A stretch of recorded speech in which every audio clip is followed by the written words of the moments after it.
Olha aí, você que tá no canal oficial do Morning Show, pode se inscrever por aqui, ó. Esse é o caminho. Assim você recebe todas as notícias a toda hora, também pelo YouTube do Morning Show. Vai lá, ó.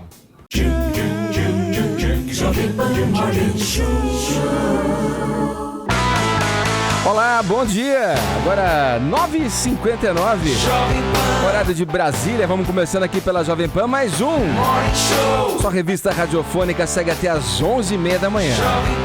Informação, entretenimento, prestação de serviço, tudo isso na nossa conversa matinal aqui para você que segue para o trabalho, você que não está vivendo o feriado desta metrópole, a Pauliceia desvairada, que completa 462 anos neste dia 25 de janeiro de 2016. Fico me lembrando aqui, quando vim para São Paulo há 30 anos atrás, trabalhar em rádio, menino ainda, um garoto já buscando a vida na comunicação, trabalhando com rádio e percebendo, morando obviamente numa pensão no centro da cidade, a diversidade que essa grande metrópole já escancarava diante dos meus olhos, né? Todo mundo trabalhando, todo mundo correndo daqui para lá, todo mundo vivendo a intensidade dessa eletrizante metrópole. Aquele garoto que via tudo isso naquele momento ficava simplesmente embasbacado, ficava simplesmente deslumbrado com o que viria pela frente. Daí para frente foi história, mas eu digo que São Paulo me recebeu e imagino que todo mundo que mora aqui, que veio de fora, também nesse momento fique fazendo esse tipo de reflexão de como essa cidade, né, tão violenta, tão espinhosa em diversos momentos, em diversos pontos, também acolhe e recebe como um leito, como um abraço materno. Viva São Paulo, parabéns a essa grande cidade. Bom dia, meus amigos Paulinha, Ellen, bom dia, Tonholi, bom dia, Zé Armando. Fala, bom dia. Cada um tem uma história com São Paulo, né? Mesmo os que nasceram aqui têm a história de toda a cidade e os que vieram de fora e foram acolhidos por essa grande metrópole. Ellen também veio do Sul, trabalhar aqui em São Paulo. Sim. Conta um pouco a sua história pra gente, rapidamente. Eu acho que o melhor é contar a primeira vez que eu pisei em São Paulo. Eu vim pra cobrir o acidente do voo da TAM, aquele de 2007, uma grande tragédia. Foi a primeira vez que eu pisei em São Paulo. E quando eu cheguei no aeroporto de Congonhas, as pessoas disseram, olha, o governador tá vindo pra cá, E eu disse, bom, então eu vou ter que ir lá tentar achá-lo pra colocar no ar no rádio, né, na rádio do Rio Grande do Sul. Como não tinha retorno, ou seja, não tinha como ouvir a rádio, eu avisei pro pessoal, eu vou colocar o celular lá na boca do governador, vocês toquem aí do estúdio a coletiva, né? E quando eu vi, eu nunca tinha visto tanto jornalista junto num lugar só. Já tinha feito grandes coberturas, mas eu nunca tinha visto tanta gente. A gente colocou alguma alma caridosa, colocou lá o celular na boca do governador. Quando terminou a coletiva, as pessoas começaram a sair, eu caí no chão e as pessoas foram passando por cima. E essa foi minha primeira impressão de São Paulo. Mas aí eu tive certeza que eu ia vir morar aqui nesse dia. Foi suas boas-vindas, né? Tonholi é paulistano, Tonholi? Sim.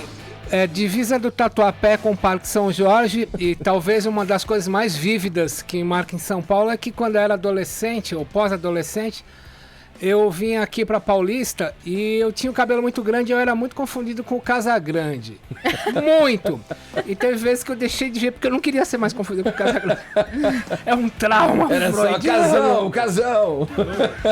O Zé também, paulistano. Eu nasci aqui. Zona Norte, Zé? Nascido ali na Zona Norte? Não, né? nasci aqui na região central, morava aqui na região central, depois que eu fui pra Zona Norte. Uhum, depois quando fizeram as pontes que eu fui pra lá. Paulinha, paulistana da Gema, como esses dias no Rio. Mas eu já morei fora de São Paulo, nessas de paulistano que gosta de falar mal da cidade, né? Morei fora de São Paulo 1 ano e meio e quando eu voltei, eu percebi que eu gostava muito mais da cidade. Eu me apaixonei de novo por São Paulo. Porque faz falta. Muita coisa que a gente acha que é comum, quando você vai ver, não é assim em outras cidades. Coisas boas, né? Que incrível, né? Porque deixa passar batido. E outra, causa um fascínio, né? Com todas essas discrepâncias que a cidade tem, com essas diferenças enormes, com essa questão que, aos olhos mesmo de quem vem de fora, é uma violência muitas vezes, né? Mas também é uma cidade de oportunidades, uma cidade que acolhe e recebe o Brasil inteiro. Olha, eclético como São Paulo tá o nosso programa hoje, que ele... Olha, temos aqui desde espiões, detetives, investigadores, que mais? Agentes, até segredos, bombas, informações Vai sigilosas. bombar o programa hoje. Vai bombar. Até o faraó Ramses estará entre nós. Você tá brincando? Fique para conferir, você que está acompanhando, começando essa manhã com a gente aqui no Morning Show, certo? Vamos lá? Vamos com as nossas manchetes? Vocês estão prontos? Sim. Vamos lá. Novo documentário sobre Michael Jackson e é do Spike Lee, hein? Esse que fez o levante, né? Nessa edição. Primeiro manifesto a respeito desse boicote dos artistas negros ao Oscar, né? Porque a representatividade não tá ali. Não né? tem nenhum indicado, pois né? Esse ano o Spike Lee falou. Will Smith aderiu. Agora aderiu, tá junto com a mulher nessa, não estarão lá no Oscar. O apresentador tá mudando o seu texto. Chris ali. Rock é negro, né? Chegou-se a pensar que se ele falasse, queridos, não vou mais apresentar, um beijo, seria impactante. Mas ele já disse que vai apresentar, mas que tá mudando aí a linha pra conduzir. Mas o Spike Lee, enfim, é um diretor bem importante. Ele já fez um documentário em 2012 sobre o Michael Jackson, que era o Bad 25, que é essa foto para quem você tá ouvindo, assistindo pela internet, tá vendo a foto. Então ele é super interessado aí no Michael Jackson, mesmo porque é um cantor negro, acho que de enorme representatividade, que, de acordo com o Spike Lee, acabou muito lembrado no final da carreira por todo aquelas coisinhas legais, né, gente? Aquelas casas com crianças, ou super exposição nos tabloides, até no caso da morte, envolvimento com drogas, o médico, sei lá mais o quê.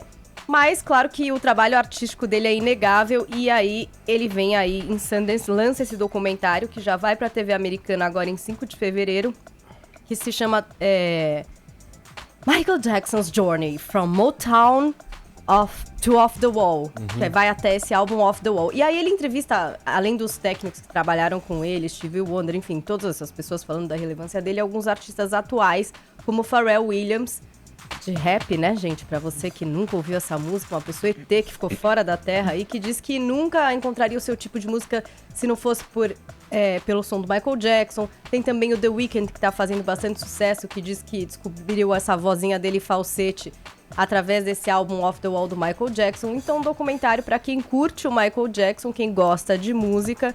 Tá aí, vamos esperar quando é que chega no Brasil. Espero que no cinema, né? É sempre tão mais legal quando chega no cinema, mas às vezes é difícil. Bom, Netflix, compra aí, queridos. Lá nos Estados Unidos é pelo Showtime, que vai passar por esse canal por lá. Aliás, você falou em Netflix, só dando uma rabiada na onda, o Zé, tem essa polêmica envolvendo aí as operadoras e os canais a cabo, né, que vão pra cima da Netflix exigindo do governo taxas, tributos, cotas mínimas de... Ao invés de oferecer melhores serviços, eles vão pra cima do Netflix, né? Claro, ótimo. Eu ainda quero abordar isso... Eles querem as mesmas... Na verdade, eles querem as mesmas regras, né? Se a TV a cabo tem que ter cota, que o Netflix tem a cota também, que paga os mesmos impostos. É uma tal da Condecine lá, né? É uma discussão complicada, viu? Olha aqui, grupo racista anti-islâmico invade a Europa a partir da Alemanha. Cláudio Tognoli. Mestre, uma coisa bem preocupante no Globo desse domingo, tem uma página inteira da correspondente na Alemanha dizendo que um grupo de extrema-direita chamado Pegida, ou Pegida, ele está invadindo a Europa a partir da Alemanha, já está em 11 países e quer destruir os islâmicos. Eu acho que então um problema aqui que todos nós temos que atentar, eu gostaria de lembrar uma frase do ensaísta mexicano Otávio Paz, que falava: toda forma de corrupção começa na linguagem.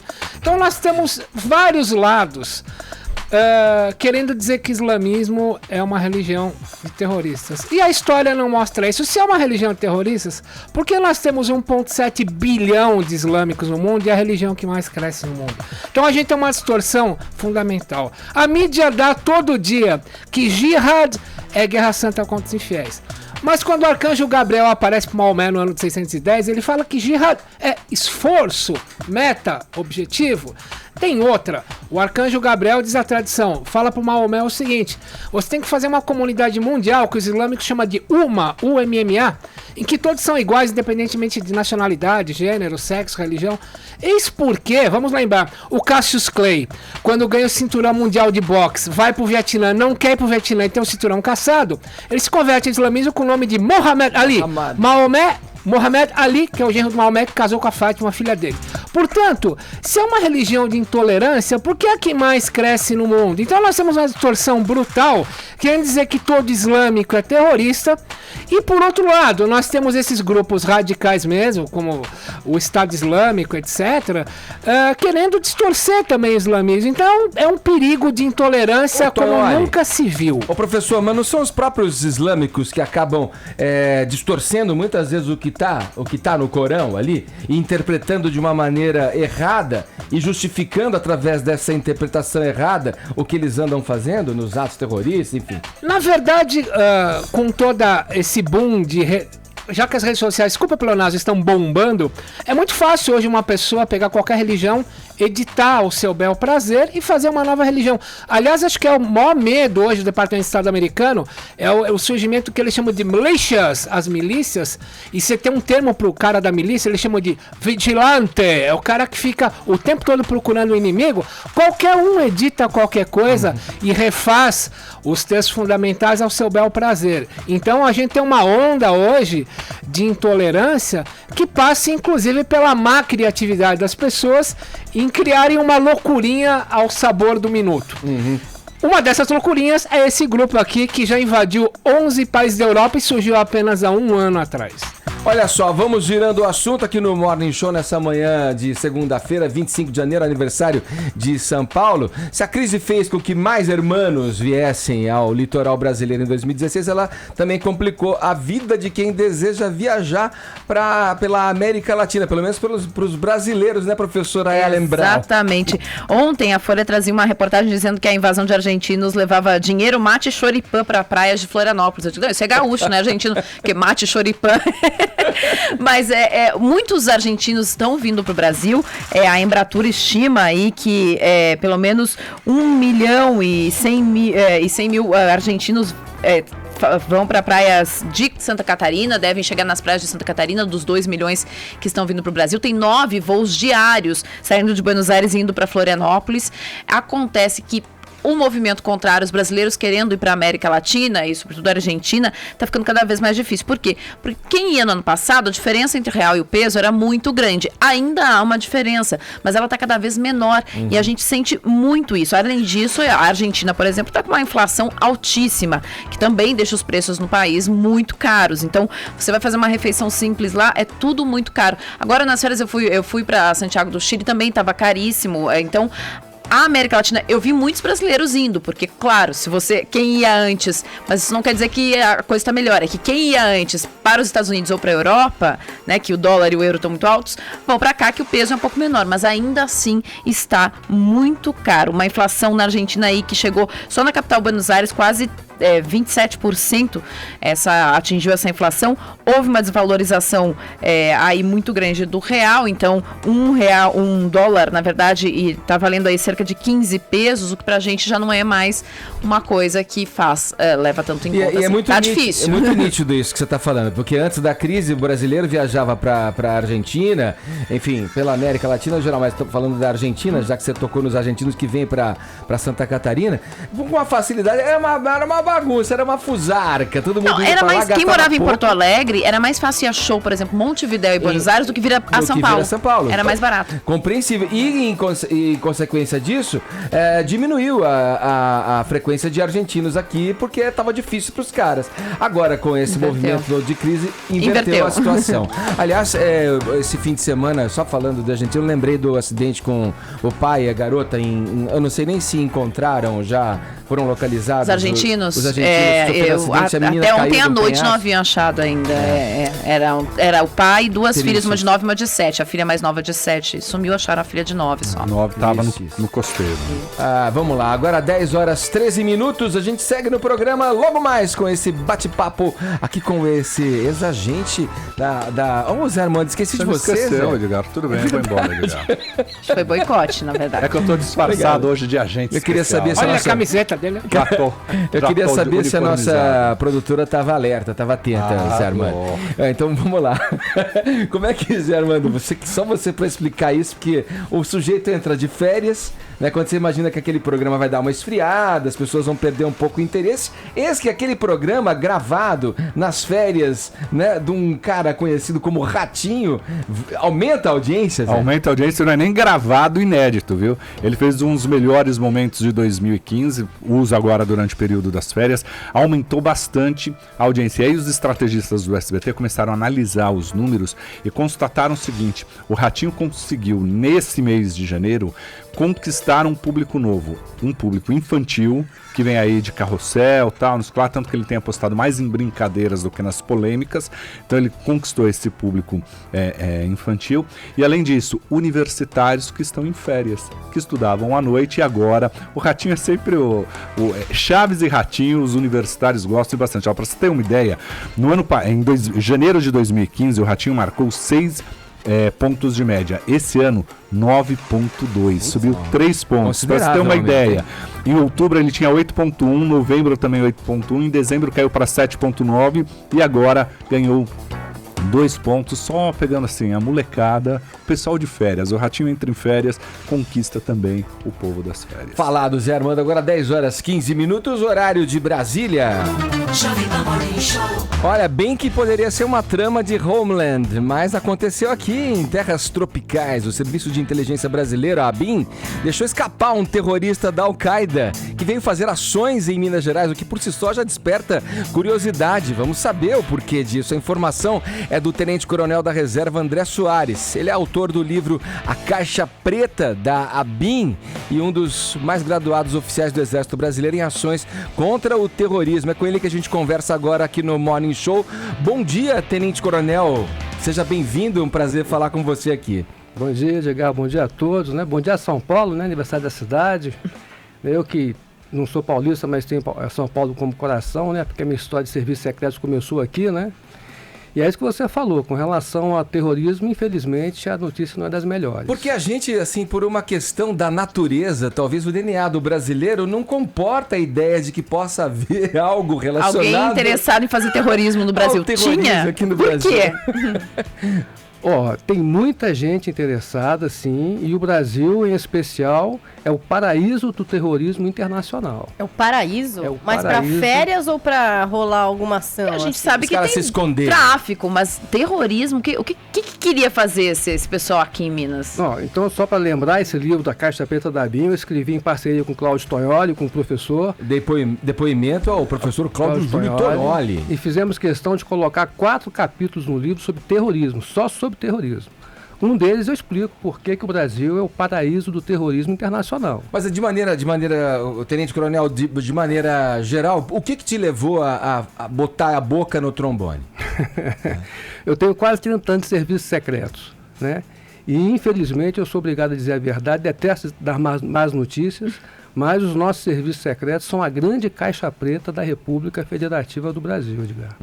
Se existe alguma instituição que está acima da lei, é exatamente os nossos serviços secretos, a partir da ABIN, que é a Agência Brasileira de Inteligência. Você dizendo isso, eu posso pensar que existe um aparelhamento desse serviço trabalhando por vias tortas dentro de governos que se sucedem no Brasil a partir dessa democratização, ou isso vem lá já da época dos militares no poder? Bingo! Isso mesmo. Então existe uma comunidade criminosa que comanda os serviços secretos no Brasil a partir da ABIN, não é só a ABIN. E essa comunidade criminosa vem fazendo isso desde a época do SNI. E eles estão completamente acima da lei. Agora o senhor falou que o serviço secreto está acima da lei aqui no Brasil, mas eu tenho a sensação que ele está acima da lei em todos qualquer os parte estados. do mundo. Porque quando a gente viu aquela história de espionagem, né? O governo americano espionando o governo brasileiro. A gente sabe que o governo russo espiona o governo... Então, a sensação que eu tenho é que vocês trabalham sempre acima da lei.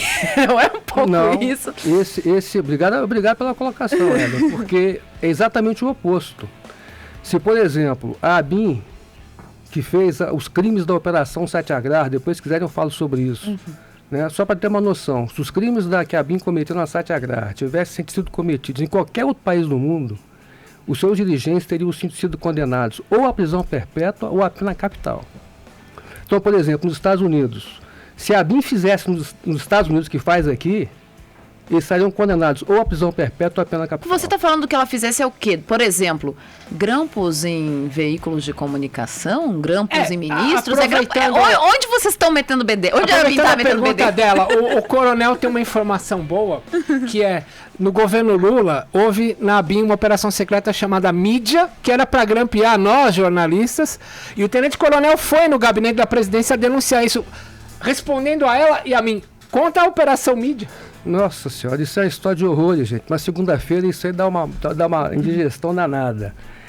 Enfim, senhores, a história é muito trágica. O presidente Lula recentemente declarou que é a pessoa mais honesta do Brasil, né?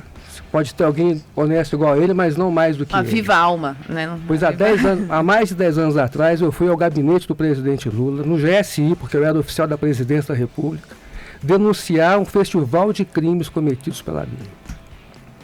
E graças a essa denúncia que surgiu a Operação Mídia, que, como eu disse ao Ministério Público, que está investigando a Operação Mídia, é uma operação criminosa conduzida pela Agência Brasileira de Inteligência. Eles ficavam espionando a mídia de uma maneira geral, televisão, rádio, jornal, era isso? Essa é a denúncia que a revista Veja fez com base nos documentos que eu produzi.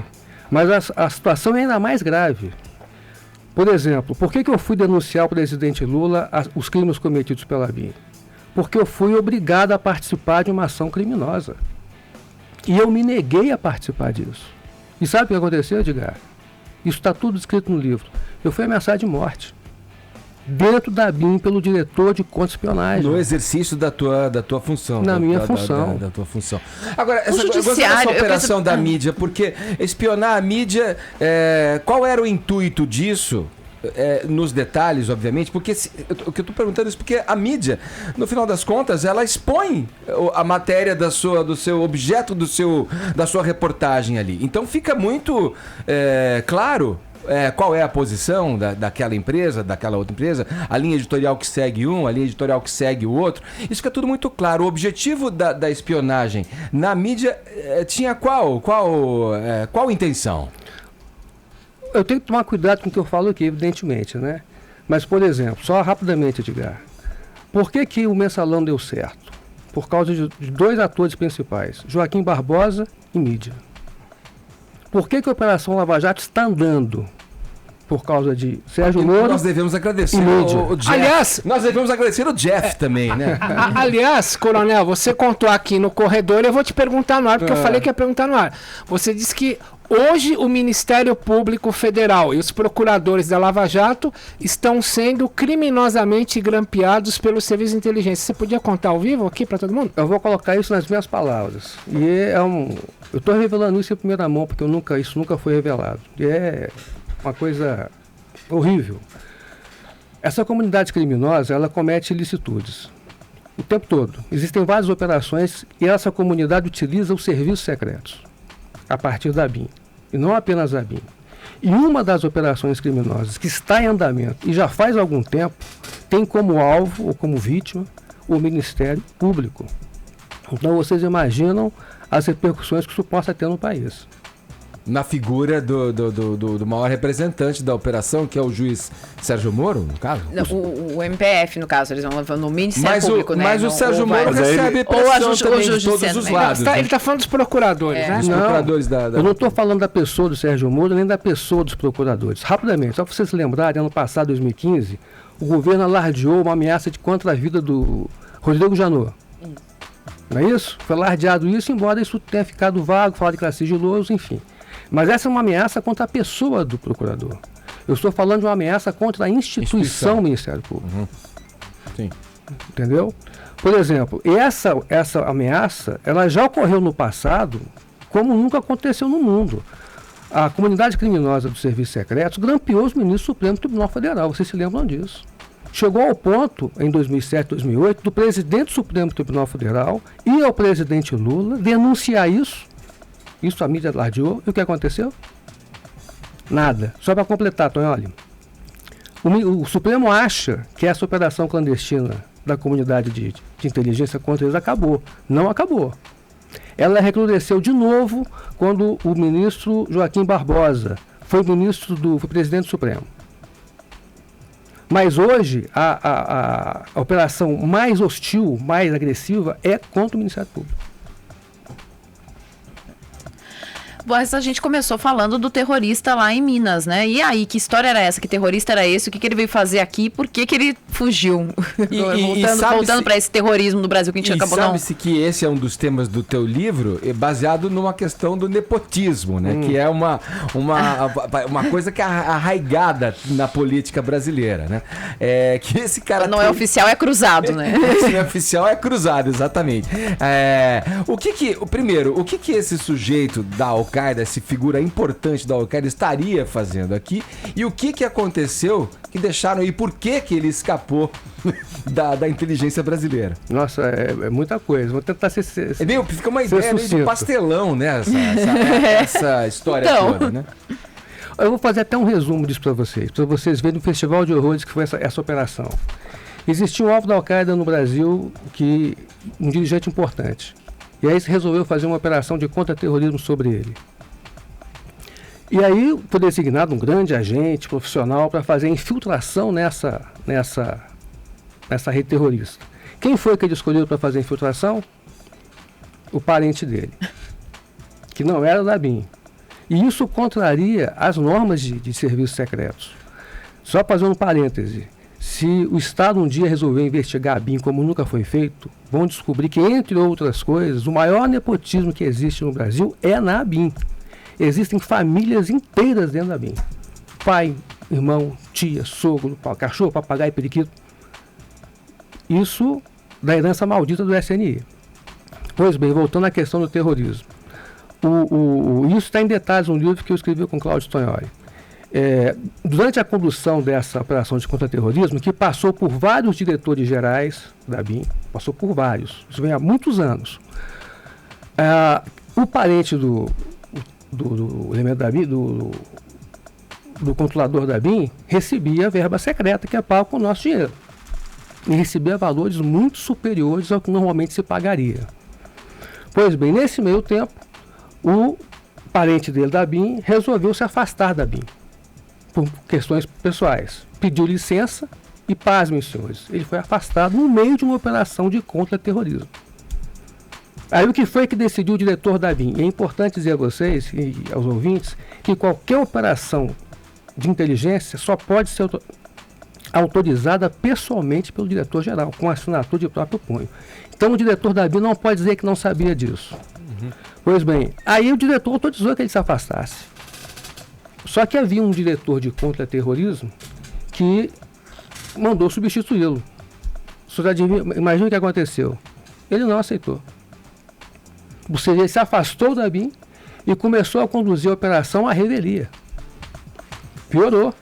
Porque aí o diretor de contra-terrorismo, hein, se revoltou contra isso, no primeiro momento de forma correta, e o que ele fez? Cancelou a operação.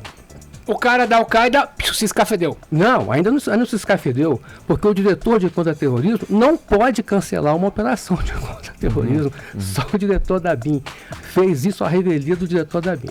Quer dizer, a agência que deveria estar olhando, investigando e trabalhando para o bem do país e da instituição, está, na verdade, emaranhando e confundindo as coisas com desmandos, com malversação da verba pública. Isso tudo é verba secreta também, né? Não se sabe. Quem que define essas verbas, esses salários para os investigadores? É o próprio diretor-geral?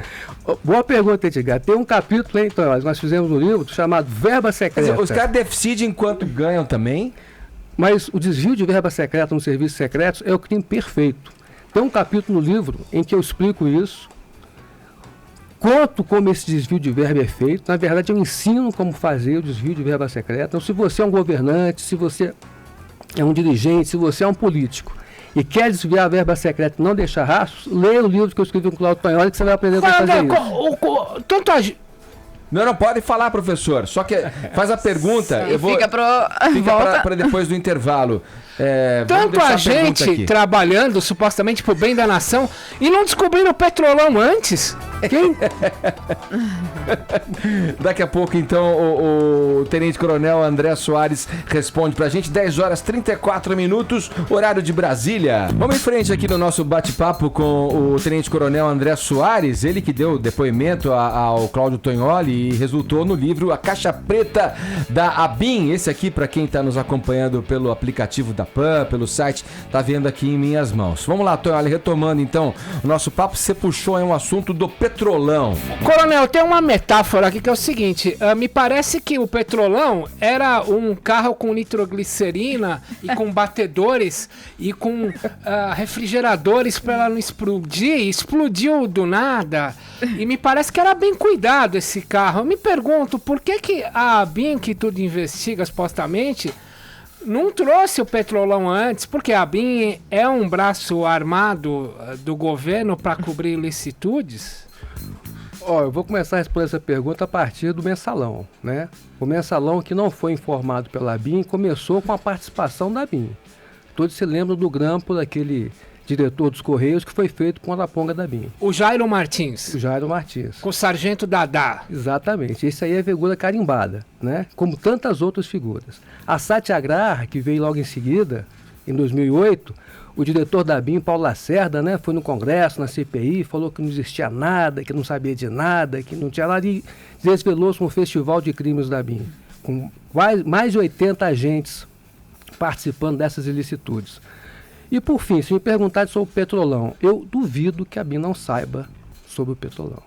Agora, a questão mais séria é que, como a ABIN está totalmente fora do controle, como os demais serviços secretos, e eu estive lá dentro e passei por todos os departamentos, sou autoridade para falar nisso, existe uma realidade que o presidente da República não sabe. Se ele acha que ele está sendo informado de tudo que acontece pela ABIN, não está sendo. A ABIN só informa o que quer. Agora, você fala isso, é curioso, né? Porque ou é uma incompetência assumida ou uma má-fé, né? na operacionalidade da ABIN dentro dessa questão do petrolão que o Tonholi trouxe. Porque nos próprios depoimentos dos sujeitos lá que falam, né? Dos ex-diretores, tudo, era uma coisa corriqueira, banalizada em conversas de corredores, esses termos, esses assuntos na Petrobras. Então, se a agência de inteligência, que seria o órgão máximo de investigação no Brasil, não sabe, das duas uma, ou incompetência, o que é difícil acreditar, ou má fé mesmo, em função desse aparelhamento aí que o Tonholi sugeriu na pergunta dele. Ô, Coronel, ouvindo o senhor aqui falar, né, a gente teve um terrorista que fugiu do país, né, que conseguiu escapar da investigação, estrapalhadas na ABIN. A gente tem... eu fico pensando assim, e as Olimpíadas? É um prato cheio. O senhor falou que o Brasil é um celeiro, né? Assim, é fácil para o terrorista.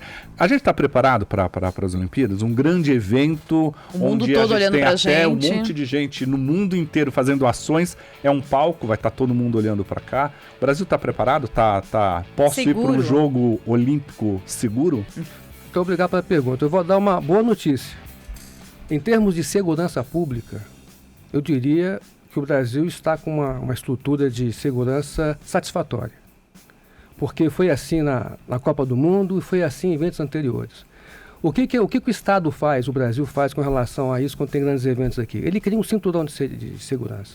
Ele concentra esforços, e inclusive, eu posso dizer isso porque eu sou da inteligência, existe um contato entre o Estado, o Estado não, as autoridades, e a bandidagem. E esse canal é feito pela inteligência. Então, nesses períodos, a bandidagem vai tirar férias, entendeu? É acordado? A trégua, é a trégua. É acordado, tem uma trégua acordada. E a trégua, e outra coisa que as autoridades fazem por meio da inteligência. dá férias para a bandidagem e fala o seguinte: certas áreas vocês podem ficar à vontade que a gente não vai incomodar. Não, mas tudo bem, a bandidagem nossa interna vai estar lá, tá de férias, tem um acordo e tal. Eu digo assim, pro Estado Islâmico vir aqui e praticar um atentado terrorista para mostrar para o mundo todo, pelo jeito é fácil. Não, é mais fácil que tirar doce de criança. Cometer um atentado terrorista no Brasil é mais fácil que tirar doce de criança. Quanto a isso, nós estamos completamente desprotegidos. Mas há interesse em fazer isso, você acha? Tem que perguntar para os terroristas. Você já falou com um terrorista pessoalmente? Já falei. Como é que foi? Tem um Conta aí, capítulo meu, que está escrito no livro, que é o meu encontro com o terrorista internacional. No Brasil, dentro do Brasil, foi esse encontro, não? Esse encontro tem algumas questões que eu não revelo, vão morrer comigo. Né? Mas eu conto em detalhes, inclusive eu faço com detalhes operacionais para ensinar ao serviço de inteligência o que se deve e o que não se deve fazer. Só para responder melhor para você, Paula, né, Paulinha? Foi uma grande roubada que eu entrei, essa que é a verdade. Se eu soubesse que o encontro seria com terroristas de verdade, eu nunca teria ido. Então foi uma sucessão de equívocos e eu só sobrevivi, primeiro porque eu sou um bom profissional na área de operações, e segundo porque eu tive sorte. Ô André, você sabe que você está mexendo num vespeiro, né? Quando você revela essas coisas no livro, em depoimento ao Tonholi, que gerou a caixa preta da ABIN. Você está mexendo num terreno ardiloso, um terreno perigoso, né? Você não teme pela tua integridade física, pela tua vida, inclusive? Você falou que já recebeu ameaças. Recebi várias ameaças. 2 ameaças de morte eu descrevo no livro. E todas as ameaças que eu recebi, todas se confirmaram. A única que ainda não se confirmou foi a de morte. Lembrar a vocês que na Comissão Nacional da Verdade tinha um coronel do Exército que serviu no CEI exatamente como eu, que resolveu dizer sobre os crimes que foram cometidos na época do SNI. É o coronel Paulo Manhães. 2 semanas depois ele foi assassinado. Então esse risco faz parte da minha vida há mais de 10 anos. E faz parte do meu métier tentar me esquivar sobre isso. Eu queria saber se a despeito do risco tem aquele glamour que a gente imagina que tem essa vida de espião e de espiã, de repente. Tem que se fantasiar, tem alguma coisa meio MacGyver, vocês têm um superpoder. Como é que é esse outro lado? Tomam tem drinks no bar? Com vocês mulheres, bebem, falam outro idioma, e vão pra Rússia. Como é que é isso, assim? Glamour existe em tudo aquilo que a gente faz, né? Tudo que a gente faz e gosta de fazer tem esse glamour de estar se realizando nisso. Mas com relação à questão dos agentes secretos, o primeiro capítulo do livro é sobre agentes secretos. E qual que é a má notícia que eu dou? Não existem agentes secretos no serviço secreto no Brasil, muito menos na BIM. Como assim? Não existem. Ô André, tem uma coisa que... Você falou glamourização, eu já fiquei me lembrando, ó. Glamourização dos... Tinha uma Bond Grow, assim. Tem 2 coisas que você costuma contar. Tem várias mulheres espiãs no Brasil e você fala que elas são as melhores. Outra coisa, você fala que o passaporte brasileiro é o mais desejado pelo terrorista, Mercado é o mais negro, caro, né? porque a cara do brasileiro comporta tudo, né? Qualquer um tem cara de brasileiro. Você podia falar sobre as 2 questões? Vou começar pelo passaporte. O sonho de consumo de qualquer organização terrorista internacional é o passaporte brasileiro. Por quê? Em rápidas palavras, um terrorista tem dificuldade em entrar nos países para cometer atentados por causa da sua etnia. Como no Brasil não tem raça, é povo, é mistura, qualquer pessoa do mundo que tiver um passaporte brasileiro, entra em qualquer país, sem levantar suspeitas. E eu conto um capítulo no livro de uma pressão internacional que foi feita sobre o governo brasileiro e foi feita com hostilidade, só não vou dizer qual foi o país, exigindo que o Brasil melhorasse seu passaporte. Então, o sonho de consumo de qualquer organização terrorista é um passaporte brasileiro. Ainda voltando com relação à glamourização, eu só não vou revelar o nome. Teve um trabalho operacional que nós fizemos com o primeiro escalão do governo, e aí nesse momento todos os grandes espiões aparecem, né, para fazer a sua política. E no final dos trabalhos tinha uma ministra que fazia parte, que estava acompanhando. E ela chegou para mim e me disse o seguinte, qualificando os agentes secretos que não existem no Brasil, né? Elas os denominou de PE, Papa Eco, né? Eu falei, mas ministra, o que é PE? Propaganda enganosa. Olha só. Bom, olha, aqui é o nosso bate-papo com o André Soares, tenente-coronel, ele ex-agente da Agência Brasileira de Inteligência, a ABIN, que lançou o livro A Caixa Preta da ABIN. Já tem algum tempo o lançamento desse livro, né? Foi lançado. Você atualmente faz o quê, o André? Não, atualmente Você continua atuando nessa área de investigação, de segurança? Exatamente, eu continuo na área de inteligência e tenho uma empresa que atua nessa área. Tá certo. Obrigado pela sua conversa, pelo seu papo com a gente aqui. André Soares, tenente-coronel, falando com a gente aqui no Morning Show. Obrigado. Ótima segunda-feira. Aproveite o feriado aqui em São Paulo. Obrigado. Um abraço, obrigado. Obrigado. Agora 10 horas 47 minutos, horário de Brasília. Jovem Pan Morning Show.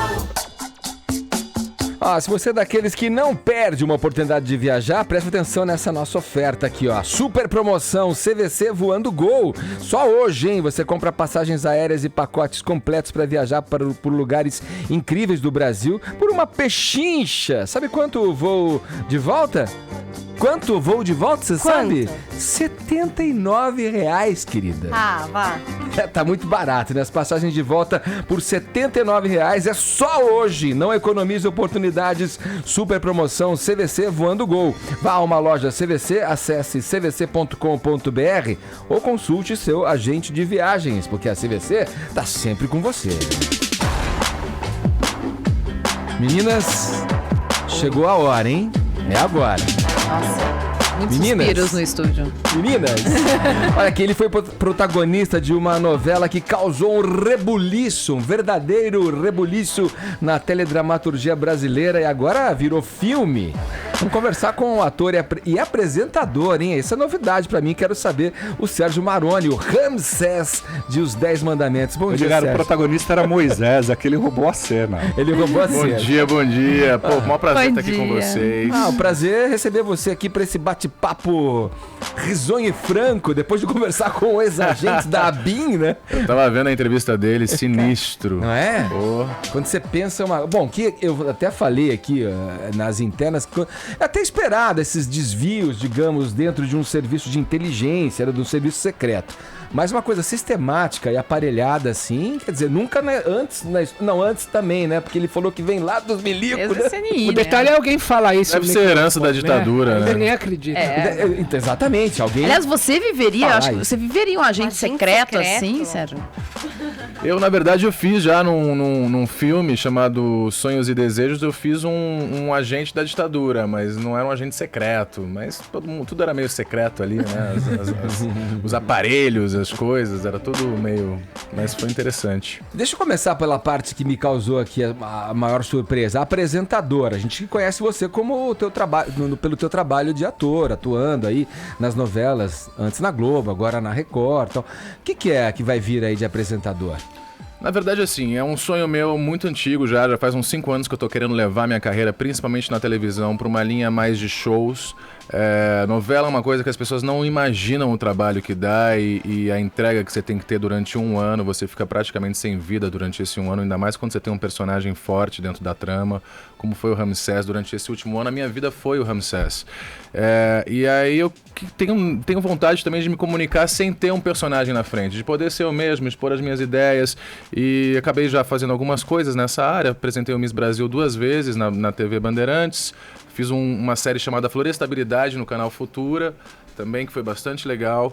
E acho que agora eu vou ter uma oportunidade dentro da Record de fazer um programa na linha de shows, e vai ser um sonho poder fazer isso numa rede aberta e poder se comunicar com milhões de pessoas. Sábado à tarde, é isso? A gente ainda está muito começando a pensar o programa para definir grade. Eu acho que, dependendo da cara do programa, eu acho que eles vão ver onde que dá para encaixar na grade, mas é muito cedo para falar sobre O que é isso. que você quer levar para Qual é pra a esse sua cara? O programa? que você O que Eu consegue? quero sua levar para esse cara? programa? Muita interatividade e, de repente, plantar uma sementinha aí de solidariedade, de generosidade, que eu acho que está faltando no ser humano em geral, né? Eu acho que a solidariedade, eu acho que é um pressuposto da sobrevivência. A gente tem que ser mais solidário uns com os outros, senão a gente não sobrevive no mundo, né? Enquanto espécie, né? Então, eu Como gostaria fazer de- isso sem cair naquela vala comum Assistencialismo. do assistencialismo na televisão? Enquanto você falava, eu fiquei pensando aqui, né? Da apelação, do sensacionalismo. casa. Né? Como é que você faria diferente? A gente está começando a pensar agora a ideia, e a ideia de fazer diferente é você convocar as comunidades e as pessoas a participarem, não você dar o peixe, mas você ensinar a pescar. Então de repente você, sei lá, dependendo do problema que aquela comunidade tem, você reunir um número de profissionais que seriam importantíssimos para resolver aquele problema, né? Expoentes, sei lá, se é um problema arquitetônico, vamos pegar um puta arquiteto junto com um puta engenheiro e fazer uma mesa redonda e a partir daí tentar solucionar questões e convocar a comunidade a participar. Eu tô lembrando, quando você fala, Sérgio, até gerou um personagem aqui, o Robson Nunes, foi integrante aqui dessa bancada durante muito tempo. Ele criou um personagem inspirado num das pessoas que foram assistidas por um dos quadros do programa do Luciano Huck. A Paulinha me ajuda a lembrar aqui, que era o seu Tamagotchi. E ele queria, na verdade, ele queria fazer melhorias na casa dele, era um nordestino e tal, e aí arrumaram, e ele dava aula de boxe, e aí fizeram uma academia, meteram o ar-condicionado, fizeram os implementos, aí o seu Tamagotchi não tinha mais grana pra pagar, porque o custo dele de energia com o ar-condicionado era enorme, então era um tiro meio que saía pela culatra. Aí os caras vão lá, arrumam a casa do cara e o cara não consegue manter a casa, isso não é sustentável, não é verdade? Pois é. Não adianta. Vamos ver o peixe, né? Ensinou a pescar. Exato. A gente teve 11 Ramsés na história, né? Mas o que você interpretou, que é o segundo, foi o mais famoso. E tem um episódio muito engraçado que Paris quis a múmia do Ramsés. O Egito levou no ano de 76. Só que isso é verdade, precisaram dar passaporte pra múmia. Sério? Sabe o que estava escrito no passaporte? Quando pousou no aeroporto de Le Bourget, rei falecido. A múmia se encontra hoje no Museu do Cairo. Eu tive a oportunidade de conhecer o Egito logo depois da novela, vi a múmia do Ramsés. E de fato, o Ramsés da nossa história é o Ramsés II, mas nada na Bíblia diz que o rei e que o faraó desumano da Bíblia é o Ramsés II, né? Sim. Mas como ele é o mais famoso dos faraós, acabou que ficou no inconsciente coletivo essa coisa de que é o Ramsés II, esse crápula, né? Que enfim. É muito engraçado, você falou aí, eu fiquei pensando nos museus, né? Porque muito se fala dos saques no Egito, né? Nas tumbas, nas pirâmides. Muita coisa foi saqueada. Mas, cara, tá tudo no Louvre ou então no Metropolitan. E tem muita coisa também, em Londres também, no Museu de Londres. Pois é.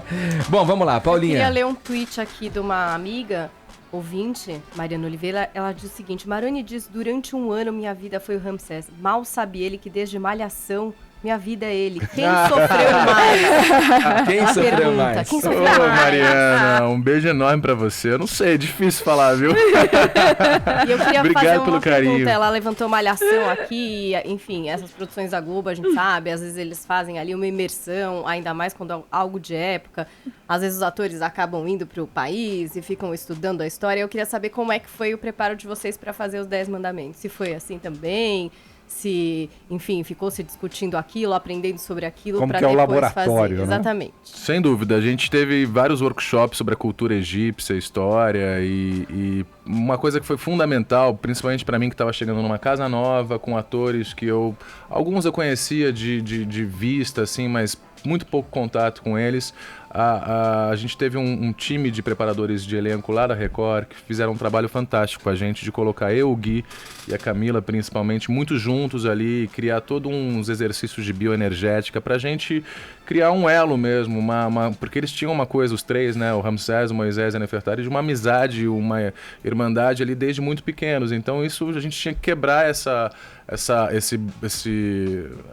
parede quando a gente não conhece, né, uma pessoa direito, derrubar máscaras. Então foi um trabalho muito interessante que a gente fez de preparação com esse pessoal do elenco lá da Record. Mas o principal é isso, é você mergulhar fundo na cultura egípcia. Teve um livro que eu li que foi fundamental, que o Zé Carlos Machado me deu, que foi meu pai, o Seti I, chamado Ramsés, o Filho da Luz. É um romance de um francês, eu acho que do século XIX, se eu não me engano, e foi fundamental para mim, porque povoou o meu imaginário com o clima da época, a atmosfera, porque tudo muito diferente, né? Você imagina você morar num palácio, as paredes têm ouvidos, tem muitas intrigas, disputa pelo poder. Então, eu queria povoar o meu imaginário com isso. Assim, eu não toquei na Bíblia para fazer o Ramsés. Eu quis ir pra coisa mais do romance e povoar o meu imaginário o máximo possível com aquele universo, com aquela atmosfera daquela época. Esse Sérgio Maroni, o Ramsés, conversando com a gente aqui no Morning Show. Daqui a pouco a gente segue nesse papo agora, 11 horas em ponto, horário de Brasília. Vambora aqui, o bate-papo com o faraó, o Sérgio Maroni, o ator Sérgio Maroni está com a gente nesta manhã de segunda-feira, aniversário de São Paulo, você em todo o Brasil e no mundo ouvindo o Morning Show na nossa conversa matinal. Poucos sabem, ou não, muitos sabem, na verdade, porque esse programa tem uma audiência incrível, né? Rolou um entrevero aqui entre a Ellen e o Ramsés numa entrevista que a gente fez com ele por telefone há pouco tempo. Quando a novela tava bombando. Mas eu quero dizer o seguinte, Ellen é o tipo de perfil da mulher romântica, carinhosa, gosta de ser acolhida nos braços de um homem másculo, né? E então ela fez a seguinte pergunta para o Ramsés da época. Não era primeiro o Zé Armando, acho que era o Zé Armando primeiro. Não, vai lá, vai lá. Eu tô meio avoado hoje. Eu faço depois ao contrário. Era pra dar a deixa pra ela. Só você vai ver que depois dá certo, ligado? Vamos lá. Não, é que você foi perguntado, você acabou roubando a cena, como disse o Zé Armando, né? E a gente perguntou, mas por quê, né? Por que assim com esse faraó, todo mundo amando esse faraó? Né? E aí você respondeu, por que você achava? O que as mulheres viam tanto nesse faraó, não é? O que era? Poder, né? Proteção, porque a biologia explica desde os primórdios que todas as espécies, a fêmea de todas as espécies procura no macho o quê? Um macho protetor, um macho que proteja ela e a prole dela, né? Precisa disso. Ou seja, nós somos fêmeas biológicas e não temos nada de cultural, nada de próprio, por isso nada que o Lula de... não sai do Palácio do Planalto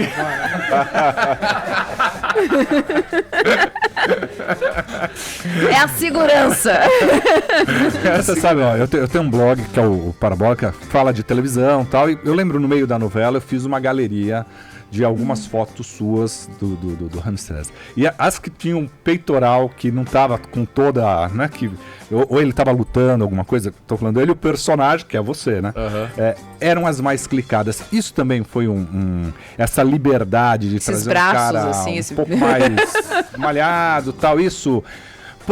A princípio você fala assim, é uma obra bíblica, você vai cobrir um pouquinho mais, mas não, foi uma novela onde eu acho que a gente cobriu até demais, se você parar pra pensar, porque o figurino teve uma liberdade poética porque isso aí, por exemplo, não existia, eles não usavam nada no peito, eles eram completamente nus, era só o saiote mesmo, então acho que houve, inclusive, uma preocupação em não ficar excessivo com relação a isso e poder, inclusive, deixar um figurino mais fascinante, bonito. As batas que eu usava, tinha umas batas lindas, prata, dourada, azul marinho.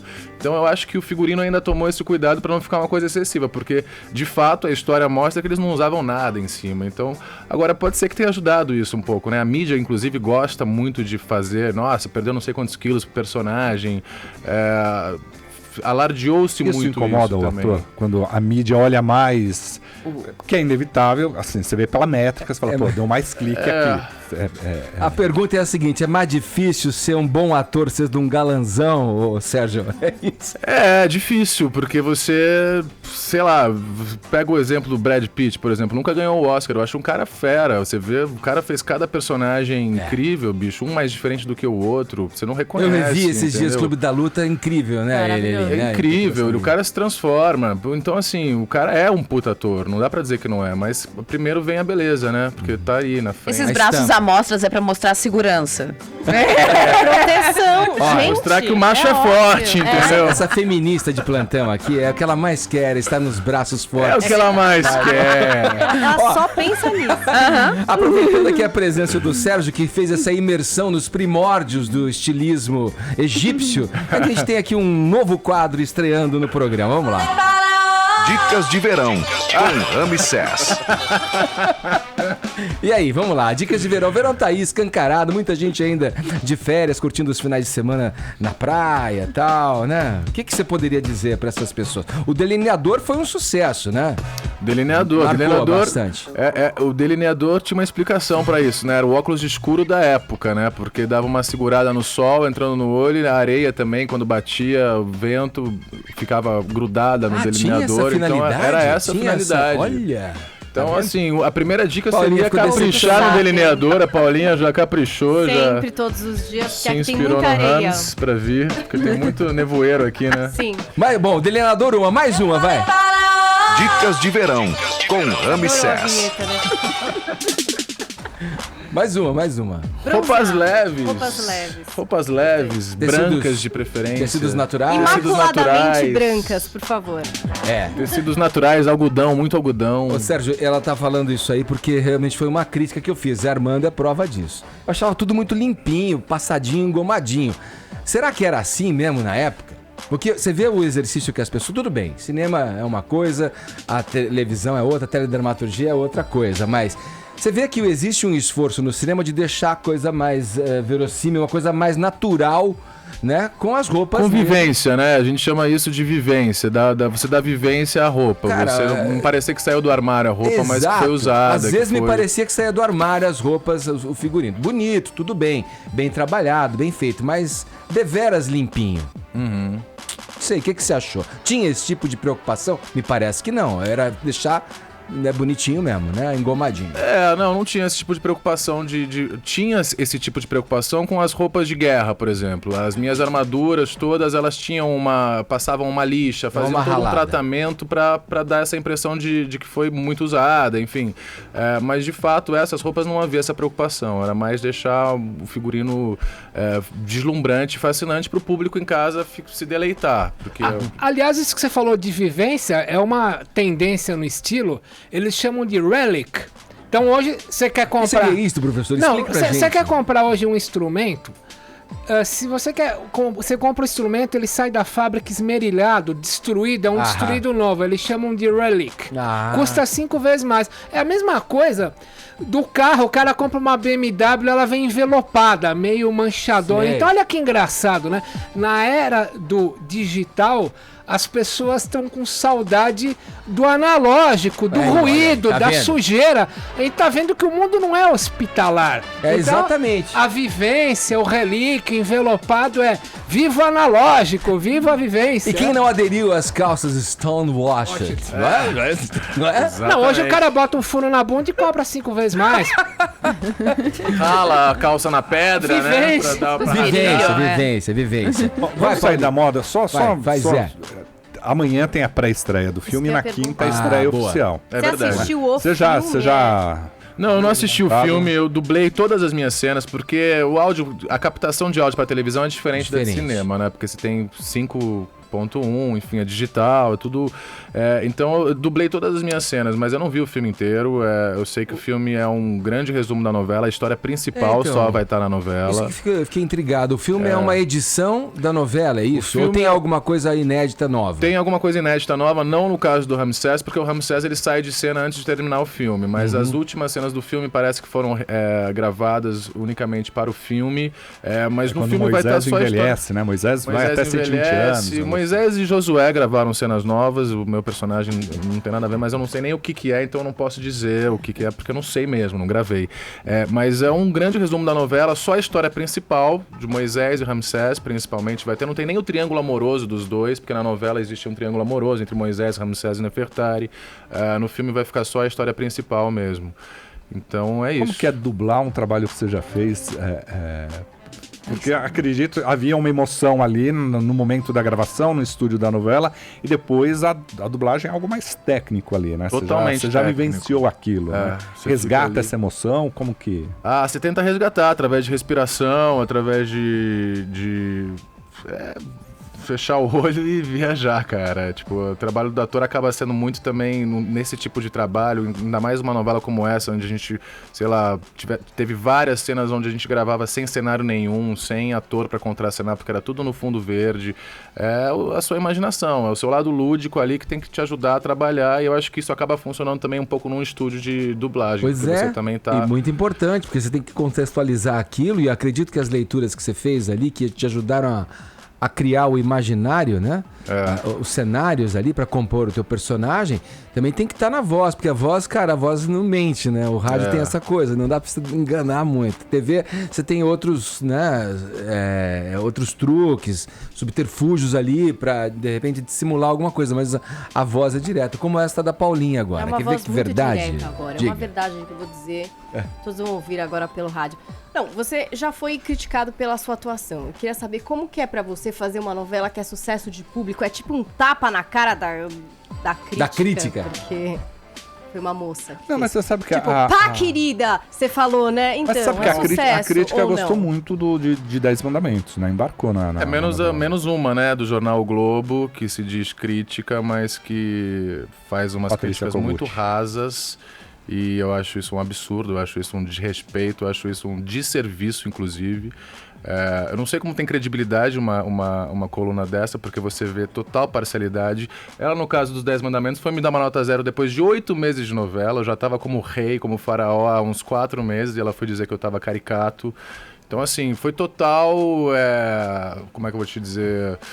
recalque mesmo. Pegou um pedaço da novela e analisou sem ver o todo. Sem ver o todo, e no momento que a gente estava dando 10 pontos de vantagem na frente do principal produto da casa, da Rede Globo, Jornal do Jornal Nacional e da novela das 9. Então, assim, ela me usou de bode expiatório. Então, acho que o tapa na cara veio depois, quando eu dei uma resposta elegantérrima no meu Instagram para ela. Inclusive, eu não sei qual foi o poeta que eu coloquei lá na época, mas enfim... você tem que lidar com isso. Você tem que pensar que aquela crítica ali ganha metade do que você ganha, fica trancada numa redação horrível, entendeu? Sei lá, de fato eu não ligo. Eu só respondi a essa crítica em especial porque eu achei um absurdo pra mostrar que eu não sou moleque, não sou babaca e que eu sempre caguei, literalmente, desculpa a palavra, pras críticas dela, mas essa eu fiz questão de responder. Porque... E a Patrícia Kogut, você leva isso em consideração? Ela é mulher do Ali Camel, né? Que é o Sim, que comanda o Jornal Nacional ali, né? Sim, mas ela tem que... Exatamente, mas ela tem que saber que não tem moleque aqui, né? As pessoas não são babacas, entendeu? Ela já me deu muito 0 e eu nunca liguei pra isso. Ela já me deu 1 ou outro 10 também, mas eu acho que assim como eu acho que ela não tem critério pra dar nota 10, nota 0, ela não tem critério pra dar nota 10. Então nem o 10 dela nunca me vangloriou, nunca me vangloriei com isso. Agora, esse 0 eu achei que ela foi ridícula. Eu acho que ela foi ridícula, de fato. Acho que não tem outra palavra pra dizer. Daqui a pouco a gente segue no papo com o Sérgio Maroni, agora 11h18, horário de Brasília. Ó, tá rolando aí a decisão da Copinha, né? Com o Flamengo e o Corinthians. O Corinthians tava ganhando 2-0, o Flamengão encostou ali, empatou, tá 2-2 o jogo. É isso aí, Vini? 2-2, empatou agora? Isso mesmo, o Corinthians abriu o placar no primeiro tempo, fez 2-0. No segundo tempo, em 8 minutos, o Flamengo empatou. Se permanecer, teremos disputa de pênaltis. Estamos o quê? Já segundo tempo, é isso? Segundo tempo de jogo. Você curte futebol, Sérgio? Muito pouco. Pouco. Torcedor de qual time? São Paulo. Ponto pra você. Você é cariocão, né, carioca? Não, sou São Paulo, sou paulistano. Você é paulistano? Mas tem um Com esse S R, meio... com esse R puxado, Eu hein? moro lá há De onde vem? 15 anos já. 15 anos. Eu tô num híbrido de sotaque. Tem que entender que eu também tive que neutralizar um pouco pra TV, pra não ficar essa coisa, meu, como é que você tá? Mas você falava assim, puxadão, tipo moca mesmo, brasa ali? Eu sou, minha família toda é daqui, então quando eu venho pra cá e fico, sei lá, 10 dias, eu volto totalmente paulista. Eu Totalmente. faço isso quando Congestionamento. com os meus amigos do interior, bicho. Eu volto falando tudo puxado. Porteira. O R Porta. puxado, é incrível. Parece que tem uma chavinha, né? Você liga uma chavinha e... Ô, Sérgio, a gente já falou um pouco aqui, né, do sucesso da novela, da tua atuação, que fez parte desse sucesso na novela Os 10 Mandamentos e tal. E cinema? Você se interessa? O ator ali, a gente sempre pensa assim, o que o cara prefere fazer? Você é um cara que nasceu pela televisão, né? Mas assim, tem ator que tem preferência que fala, não, o teatro é a alma, é a base, é o alicerce de todo ator, a atuação e tal. Outros gostam do timing do cinema. O cinema tem aquele trabalho de imersão, você vai e fica também, como você falou da novela, você fica um ano. Às vezes você vai pro cinema, os caras ficam uns meses, né? E no sertão Mas aí no filmando. cinema, a diferença do cinema é que você fica meses, mas você fica meses na pré-produção, na preparação para fazer aquele personagem. O cinema você não fica mais do que 2, 3 meses filmando, porque é muito caro se filmar, né? Então você tem no máximo 2 meses de diária de filmagem. Então é um trabalho diferente, você chega muito mais preparado no set, você sabe o que vai acontecer com o teu personagem do começo, no meio, no fim da história. Eu acho que televisão é uma das coisas mais difíceis de se fazer, primeiro pelo ritmo, segundo porque você não sabe qual é o caminho que o personagem vai tomar, isso depende muito também da aceitação do público, geralmente. E cara, é um ritmo insano, você grava um média-metragem num dia, você chega em casa, você tem que decorar mais 15 cenas para gravar no dia seguinte, você tem pouquíssimo ensaio, você chega no set, você tem 15 cenas para gravar, você ensaia 1, 2, 3 vezes cada uma no máximo, você faz um ensaio com os atores, depois um ensaio com a câmera e depois faz gravando. Então, assim... Peraí, então você tá dizendo, você não tô entendendo que você não gosta de fazer o cinema, você não curte, ou você... Não, eu gosto de fazer tudo, só que são veículos que são muito diferentes. No cinema, você... tanto o cinema quanto a TV, você não tem domínio nenhum do olhar do público. O único veículo onde o ator é de fato dono da cena, que vai conduzir o olhar do público, porque se você mexer o dedão do pé, o público vai olhar pro dedão do pé, é o teatro. Então por isso que todo mundo gosta de teatro, porque não existe edição, não existe a lente da câmera, o foco que vai dar aonde o diretor mandar focar ou fazer um zoom, entendeu? Você conduz o público da maneira como você quer, você que impõe o ritmo, você que impõe... Então, assim, o único veículo, de fato, onde o ator é dono da cena, dono de tudo, é o teatro. Por isso que todo mundo gosta, eu acho, de fazer teatro, sabe? E o cinema, você tem visto as coisas que estão aí em cartaz? O cinema brasileiro, a gente tem... a gente falou com a Marina Persson, de Califórnia, o Boi Neon, o Reza a Lenda também, que acaba puxando o cinema brasileiro para um lado de aventura que talvez não tenha sido tão explorado ultimamente, né? A gente tem visto os filmes de humor da Globo Filmes, né?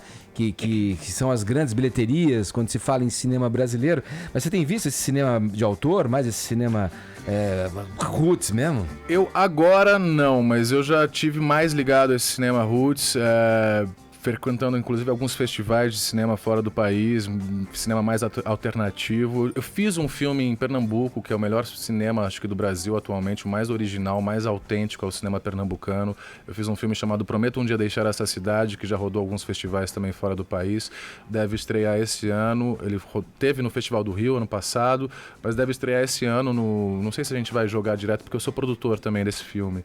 A gente está querendo jogar de repente direto, inclusive no Netflix, ou disponibilizar direto e pular cinema, porque é um filme muito peculiar, um filme muito independente. Se tiver em 5 salas de cinema é muito. Infelizmente a gente tem que amaciar ainda o público brasileiro com essas comédias, de fato, pra gente seduzir, pra mostrar que o cinema brasileiro agora tem um áudio bom, de qualidade, porque, né, antigamente a gente estava muito atrás com relação a várias coisas. Eu vi ontem, por exemplo, você falou do áudio, me chamou a atenção a qualidade do áudio de Boi Neon. Achei um áudio muito bem captado, assim, como você dificilmente, né, até então via no cinema brasileiro. Até 5 anos atrás, a gente parecia que estava ouvindo o ator lá do Acre, né?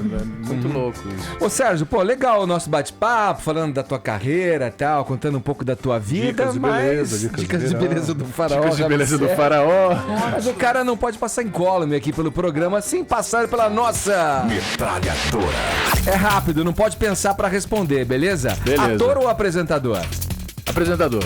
Maite Proenço, Aline Moraes. Difícil, hein? Tem que dar uma resposta com relação a isso? Vilão ou galã? Vilão. Meu maior pecado foi? Gula. Vale tudo pela vaidade? Não. Panela velha é que faz comida boa? Também. Cera quente ou Gillette? Acho que a resposta da panela depende mais de quem tá ali pilotando a panela, entendeu? Pode ser velha, pode ser nova. Cera quente ou Gillette? Gillette. Gostaria de esquecer? Os últimos 8 anos de governo no Brasil. Abrir a porta do carro ou pedir pra ela dividir a conta? Abrir a porta do carro. Maroni por Maroni.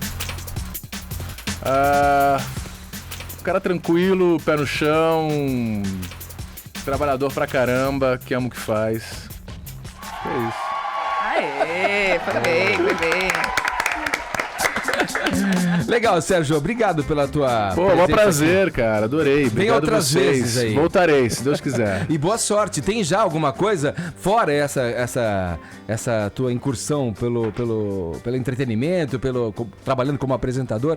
Alguma novela em vista já aí? Já? Não, então, novela eu quero ver se eu dou um tempinho, se eu fico pelo menos até o ano que vem sem fazer. Se os 10 deuses Mandamentos, quiserem, parte vão me 2, ajudar. pô, tem Não, a não segunda tô. parte. Não existe Ramsés na parte 2. Faz a transição pra Terra Prometida. Vão ter 60 capítulos de parte 2 agora dos 10 mandamentos. Mas o Ramsés não tá nessa parte, porque né, teoricamente ele tá reconstruindo o Egito. O que eu tenho de projeto novo eu tô produzindo um outro longa-metragem chamado Jesus Kid, baseado num romance do Lourenço Mutarelli, com direção de Ali Muritiba. A gente tá começando a captar agora, um momento péssimo pra captação no nosso país, mas espero conseguir filmar ainda no final desse ano. E esse projeto na linha de shows lá da Record. Legal, obrigado, Sérgio. Pô, maravilha, obrigado Boa sorte pra vocês. você. O filme estreia quinta-feira? Quinta-feira agora, dia 28 de janeiro, em mais de 1000 salas de cinema. Já é a maior estreia do cinema nacional, com o maior número de pré-vendas. E maravilhoso isso. Ô Maroni, se prepara que você tá roubando a cena e isso é interessante pro governo, podem querer você. Ó, só pra deixar aqui registrado, tá 2-2 ainda, Vini? Segue 2-2, 20 minutos do segundo tempo agora. Ainda meia hora quase meia hora pra finalizar o jogo. 2-2, Corinthians empatando então com o Flamengo na decisão da Copinha. Valeu, a gente fica por aqui, pessoal. É isso aí. Parabéns pra São Paulo, minha terra. Boa, é isso aí. 462, não é brincadeira. E ostentando esse corpítios. Né? 162, viu? Não pense que... Acabou. Amanhã tem mais, viu? A gente volta. Tchau, Paulinha. Tchau, Ellen. Tchau. Falou, Tonholi.